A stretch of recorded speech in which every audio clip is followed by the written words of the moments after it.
Hi, this is Brenda. This is going to be, I'm redoing the call for December 30th, which was Habit 5 and Habit 6 for the Body Thrive book, which is our Perceptive Habits book club. The recording didn't take, so this is just me on this call, and I'm just talking through the information. And you can ask questions and everything, in the Facebook group or during the next call. The next call is on January 13th, and then there'll be one January 13th and then January 27th. And then the quarter will close, will be done through the Habit 10. And then I'll start up another session of it. So anybody can stay in as long as they want to. And I'm also starting up my teaching the habits based on the 1-year journey. It takes a full year to integrate the habits fully. And that's something that I'm going to be offering along with the microgreens class for people that are interested in that part. Today I'll go ahead and talk about Habit 5, which is the plant-based diet, and then Habit 6, and that's self-massage. And then I'm also going to talk a little bit about our relationships in relation to the habits, because it does have an effect on people that you're around. So we definitely want to talk about that too. For Habit 5, the plant-based diet, this is my favorite because I teach Ayurveda gardening and teach in this area. So I love the idea of expanding on the plants instead of just how we start off, where we're kind of limited, maybe 20 or less on average is the variety of plants that we eat. This expands into edible weeds. It expands into new greens that you try, new plants that you try, vegetables, different things like that. So it's kind of it's a neat little thing. You just do it, a little bit at a time. Try one thing a week or one thing a month even. It doesn't have to be, often it's just over a period of time you're building on that diversity. I'm going to read a little bit from the book. This is on page 97. What to do? If you want to be nourished deeply and receive abundance, tap into the consciousness of plants, receive their gifts, and give back your care for their protection. Re-enter the web of give and take, shift from consumerism to collaboration, feast upon higher quality phytonutrients, the raw material of your inner universe, through eating an increasingly diverse plant-based diet. You'll elevate your immune function and get connected to your local ecosystem or indoor gardening possibilities. And I've been sprouting just a little bit. I was waiting until after the holidays to do a lot more sprouting again. This is just mung beans, and the little tails on them are longer than they normally would be because I was saving them for today, and they've been in my refrigerator now so that they're slowed the growth of them. And that's the nice thing is that's how much space that takes, just a mason jar. That's a good deal. The mung beans is a common one in the Ayurveda recipes, and even just eating them straight, there are a lot of people that just eat those like snacks. Like that's how I do it a lot of times in the morning, or if I'm breaking a fast, I break a fast with that quite often. And then I'm going to go ahead and cover why you want to do this with the plant-based diet. And this is for the deep nourishment. It's essential to light up your sensitive biochemistry. Poor nourishment leads your mind and emotions from discontent to disrepair, and your body from lethargy to disrepair. Step up your nourish to flourish habits when you connect your inner ecosystem, your body, to your outer ecosystem, the environment. Through eating a local or regional diet, you develop a more grounded and interconnected presence and a stronger immune system. And boy, isn't that important right now. It's something we rely on during a pandemic, of all things, to have the strongest immunity we can possibly have. And one of the fun parts that, when you kind of start off with this, is if you go to like a local, like here we have Natural Grocer, we have Sprouts, we have or Sprouted, I think is the store, Whole Foods, and just go there without a list in hand and walk through the fruits and vegetables and things and see what kind of calls out to you, what you feel attracted to, what you feel like your body wants to eat. And it's the goal in mind is to eat seasonally. So try to lean toward things that are there. Like right now there's a lot of rooted vegetables and things. So there's different, and you'll see some sprouted greens in there. If you want to try it, you could try a few of those too. They're just expensive when you don't grow them yourself, and that's another reason why I like doing that myself, because the cost is so effective and so affordable. It's a nice little addition. And as we're kind of exploring this part where we're expanding on the diversity of the plants we eat, there's also some diet ideas in the book on page 101. There's some breakfast, lunch, and dinner ideas. When we're doing a little bit more of a focus on the plant-based diet, we're working on getting the processed foods out of our menu as much as we can. So we're just doing it a little bit at a time and getting that out, because that's, if you notice how you feel mentally, physically, like say after you eat at McDonald's or Kansas City, you eat barbecue, notice your responses and your emotions after you eat that, or when you're at home and you're snacking on chips and cookies that are from the store that have the preservatives and the different, all those different ingredients in them. And then notice the difference when you eat healthy, when you eat organic, or when you eat like a salad or a living soup or a green smoothie. Notice the difference in your energy, in your mind, in your emotions, because that's where you start to feel that awareness of what these foods actually do to your body, whether they're nourishing them or whether it's taking from how you function. In the book, there's also some tips for the plant-based diet, so you can look over things like that. But the main things is just eating locally, eating, like from the farmer's market. You'll definitely see what's in season, and that's a good way of getting an understanding of eating what's in season versus eating, fruit during the winter time that is something normally grown in the summertime, or tropical fruit. I have a thing for mangoes, so every now and then I still eat a mango, even in the wintertime if they're soft enough.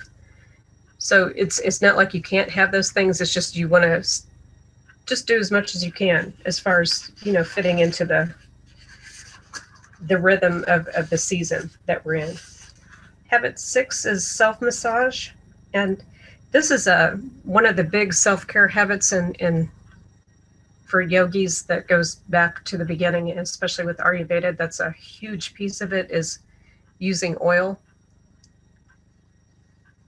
The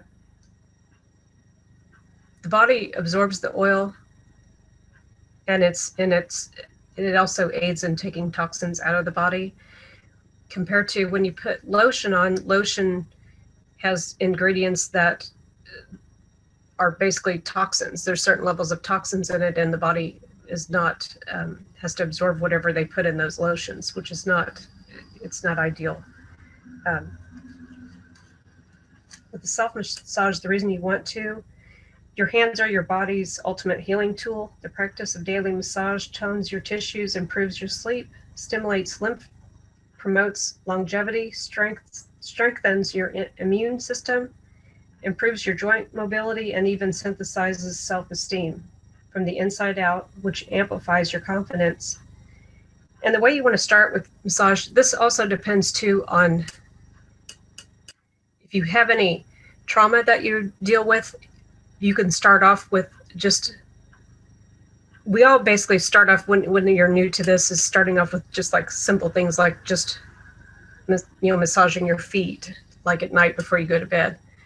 And you can practice with a little bit of oil. If you're not quite ready to do that, there's what we call dry brushing.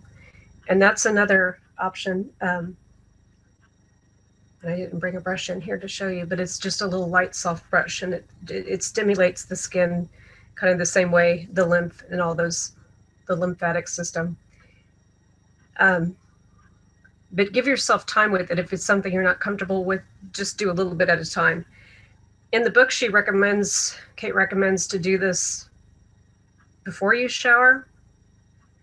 I don't do that because I don't like the idea of even risking oil getting down into the drain, because it will clog the drain if you get too much oil in there. So for me, I do the shower and then I put the oil on.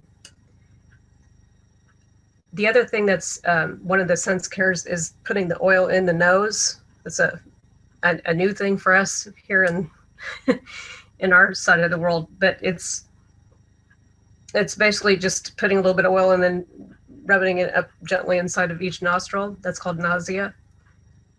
And it, especially during this dry season, it helps so much. I mean, I went from having sinus issues and sinus pressure to having normal passageway in there, normal breathing. So you'll see the difference when you start to incorporate that.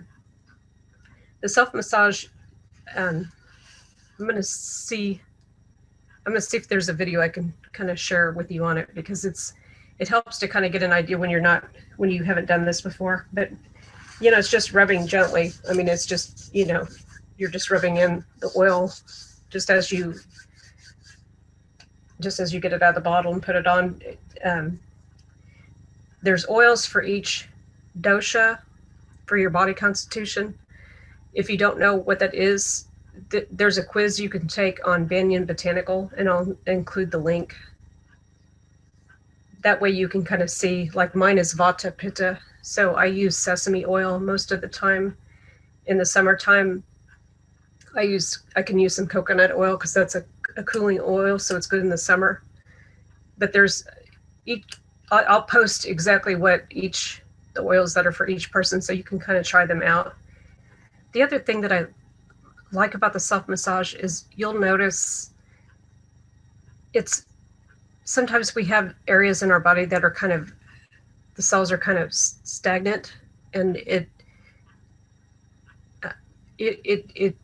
when you do the massage, it's kind of helping the circulation and helping things flow and move, and it's less likely for abnormal cells to settle in when you're doing that movement and doing that massage. So that's another good reason to do that. And I'm going to read a little bit. This is on page 134. You learn to use your own hands to help your body. As you build trust and skill over time, you become the best caretaker and healer of your body. You take your health and healing into your own hands. Your sense of touch improves, and your touch becomes a boon to others. You shape-shift. This practice, like the practice of yoga, opens subtle and physical channels for energy to flow. As blockages release, you shape-shift into your natural, integrated, essential self. That's a little bit on a higher level here. That's a spiritual kind of concept of it.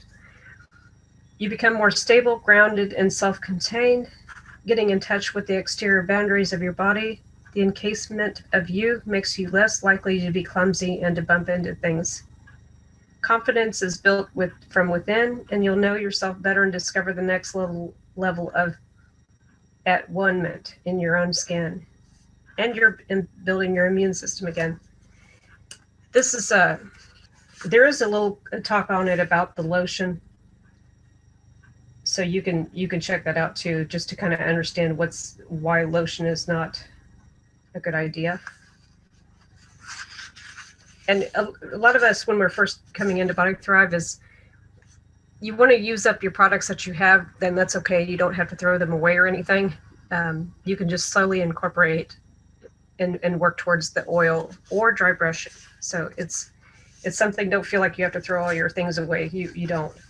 And on page 139, it goes into the more detailed instructions about the oil. And there's a lot of Q&A on there, so that's another good thing to look at. And if any of you have any questions, additional questions about those that you see in there it's from page 141 through 144. There's questions and ways to kind of kaizen this habit into your day. And the same with all of the habits. starting off, you don't have to do them every day. You just kind of get yourself into doing it, once or twice a week, and then you increase that each time a little bit, and kind of see. The best time is in the morning, but if that's not possible for you, you do it in the evening or whatever time works best for you. But it's normally a morning routine. The other thing I wanted to talk about was the relationships side of this. And this is right in between habit 5 and 6 in the book. How to evolve your habits in relationships. As you dial in these habits, you're constructing the building blocks of a vibrant life. The Body Thrive habits shift your identity. Take a moment to consider how your body is shape-shifting, how your thoughts are smarter, and how your emotions are more positive. The habits will also clarify change and evolve your relationships. If you're integrating the habits in your daily life, you may notice that your relationships are also shifting.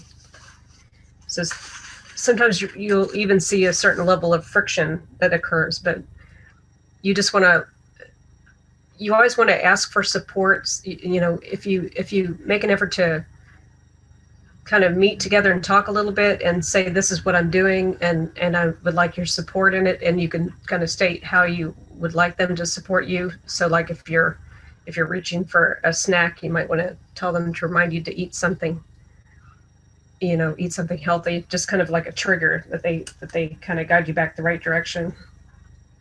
Or like for me, my boyfriend would bring home a Reese's every now and then, and I had to repeatedly ask him to not do that anymore. So and that was how I asked for his support, was by not bringing it into the house would be helpful for me, because I don't want to be diabetic. I've already been fighting insulin resistance since getting into perimenopause, and it's something that I think occurs pretty commonly when women get into perimenopause. And I'm sure it kind of has a certain effect on men as well during that same time frame, where we start to adjust from our higher level of hormones and testosterone, all those things. So there's a lot of change in the body. And on page 116, it's how to ask for support with the habit evolution. And it goes through determine the habit, determine who may influence your habits. You can schedule a 5-minute check-in with them. You can give them the why behind the habit that you're trying to accomplish. Ask the person if they're willing to support you in this habit change, and then determine specific ways you want support. And it gives you an idea of how to have like a weekly meeting. And there's a lot of people, when you start to get into this spiritual growth and transition towards a more healthy lifestyle, having a weekly family meeting helps a great deal. And it's something that in the class that I teach, we go into a little bit deeper, so that it's discussed on a more deeper level, and we can kind of hit on any of the challenges that you're experiencing. And then you've also got the support from me and from the people in this community. And for those that join the 1-year program, that's an ongoing community support. I'm going to share a little bit about the upcoming classes for 2021. And I've got a little bit up on the website already on perceptivehealings.com. And I'll add to that. So over the next few weeks, when I open it more, there'll be appointments where you can have like a 30-minute free, basically it's a strategy session. We talk about your body goals, and we determine whether the program is right for you. I don't just take everybody in. It's something that it needs to be suited to what your goals are and suited to your commitment to it, because it's a commitment to do it. It doesn't mean you can't, it integrates into your work and your life. And that's the whole idea, is to integrate it into every aspect. So you're taking it through holidays, you're taking it while you travel, while you make changes, while you do education, work full-time job, work from home. I mean, so it incorporates into all those things. This is when I start off in May it's the Perceptive Habits for Members is the group. And the pilot program is actually half the cost. So for those that would like to take advantage of that, please do. I appreciate it. It's but I'm also going to be looking for your ability to give me solid feedback, and you're kind of helping me finalize the full design of the way I want it, what I want to teach, and what works for everybody. It's a very results-based and engaging atmosphere. So if you're not quite ready to change from where you are right now, you'll know. I mean, you'll know it'll feel like the program is not quite right for you, and that's okay. It may not be now. It took me 2 years from the time that I learned about or became aware of Ayurveda. Never heard of it before, ever, not a word. I heard about it in 2016 out in Boulder, Colorado, when I was getting a Tibetan cranial treatment. And it didn't quite sink in at the time that how important that was. But 2 years later is when I felt ready for that path. So it's something to take in consideration. If you don't feel like you're quite ready yet, then you're not, and it's okay. For those that are, I encourage you to check the program and to set up a time with me, and we can talk. And there'll be a calendar with the scheduling link, so you can do that. And I'll make available sometimes during the day, in the evening, and on the weekends, so that it's easier for everybody to come into it. And don't feel pressured. I don't pressure people. I just know my personal experience coming from such a chaotic, high anxiety, chaotic lifestyle. I mean, everything was, I've been through injuries, been through all kinds of trauma, all kinds of different things. And going down this path, the idea is that because I've been on that path, I'm a little bit ahead of you. I'm always working on the same path you are, but I can guide you down that path because I'm on the other side of it.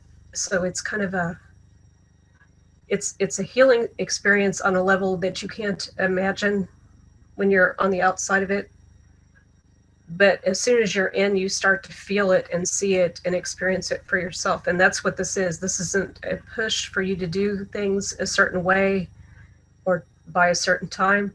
Everything is at your own pace, and it's just a guidance. It's a guiding, just like a teacher, a guru going down a path, and your spiritual growth, your whole body, everything is just evolving. And that's what we're working towards, evolving ourselves where we're thriving, and it opens us more to pursue and serve our purpose that we were meant to serve in this lifetime. So it sounds big and grand, and at a certain level it is, but it's such a beautiful experience. And when I do the teaching and the classes, I also do individual coaching. So the classes, in addition to the live calls and the Q&A calls and the specialized training in the areas that I'm specialized in, which is like the microgreens and the Ayurveda gardening, and also the ancestral healing and Tarpana, which, if you don't know what that is, we'll talk more about that. But it opens your ability to heal yourself on many levels, and that's what we're looking for, so that we can, the more we're balanced and healed, the more we can serve other people, and on a much more easeful living. So the whole idea is easeful living. Wouldn't that be nice? Okay. I'll still have a separate video about the classes and everything, but I just want to kind of open the door a little bit for you guys, since that's coming up. And I'll see you on the next call, which is January 13th. Take care.